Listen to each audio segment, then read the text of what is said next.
Hello everyone, welcome back. As I said yesterday, leaves are so special that they deserve 2 whole days for us to learn about them.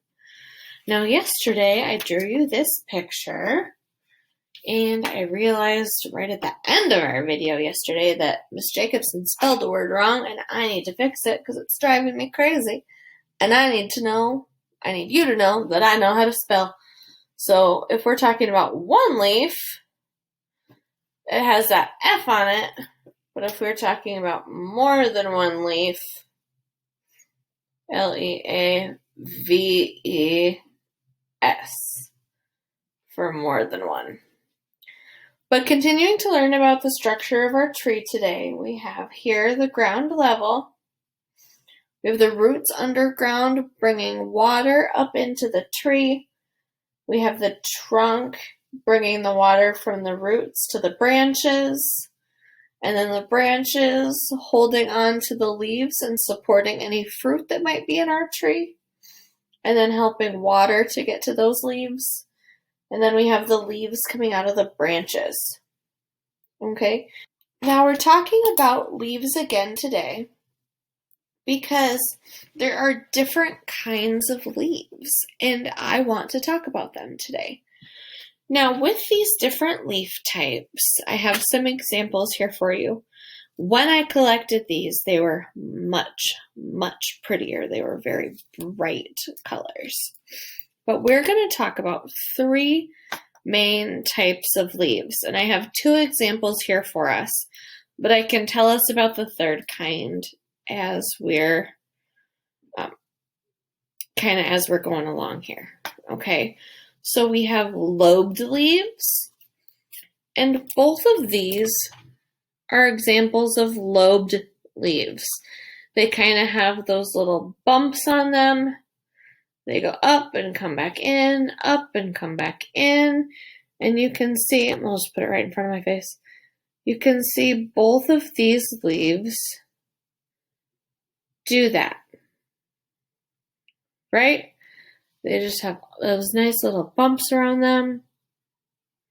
Now, the difference in these 2 types of lobed leaves are that we have a lobed leaf here, and then we have a severe lobed leaf, where see how that jump back in towards the spine of the leaf is very, very drastic. Now, when I say spine of the leaf, I mean the part where this little stem was attached to the branch and then now runs all the way up our leaf and then fans out. See how this stem here runs all the way up and then begins to fan out into each of those different lobes. And then we have a little hole in this leaf here. Somebody started to eat that leaf. Poor little guy. And then we have something called smooth leaves, where they don't really have lobes or the other kind of edge like we're going to talk about. And with smooth leaves, I'm using this lobed leaf as an example. There are no bumps or divots in it. It's just like a smooth, flat line. Okay? Obviously, this is a lobed leaf, so if we don't look past there, we have a smooth leaf. Now, these are examples of another kind of leaf. These are serrated leaves. And with serrated leaves, you kind of have pointy ends that kind of look like the edge of maybe a serrated knife, or a knife that mom or dad or an adult in your family might use to cut bread or something. Okay, with this one, this is a really good one to be able to use to see see the stem come up into the leaf and then branch out. And all of those lines is actually called a vein. Okay, I'm trying to find the best way to show you all those different veins. Oh, there we go. Okay, see how that stem branches out? Now today, what I'd like you to do is I would like you to go outside and see if you, I almost knocked my leaves off the table, to see if you can find some leaves of your very, very own.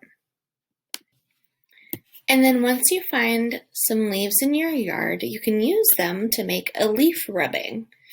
Now, this is something that's really exciting. I actually just tried to do it here in my own home with the leaves I just showed you, but it didn't exactly work. Now, what you should be able to do is you should be able to get a picture of the leaf on your paper. You should be able to get an outline of what is underneath your paper through the paper from what you're using to trace it with. Now, I think I did a few things wrong. I think A, my leaves are too old and brittle, so I tried to be very careful with them, which is not a bad thing. But in doing that, I didn't push hard enough to try to get a print from them. I then also did not use a proper material to try to gather my rubbing. The best things that work are colored pencils and crayons. I don't happen to have any of those things handy right now, so I tried to use my pencil. It did not work.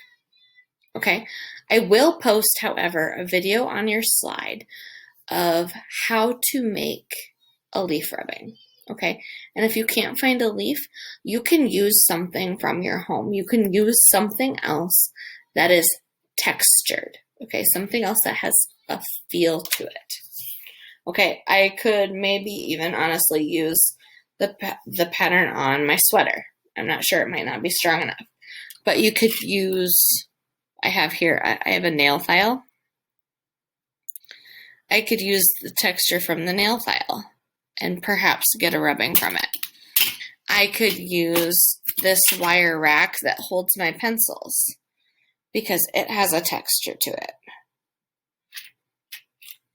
Okay, another thing that might work is a fun textured floor or a toy that is flat.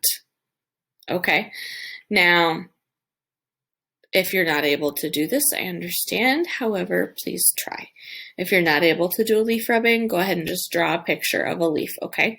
And then try to label it as lobed, serrated, or smooth. Okay?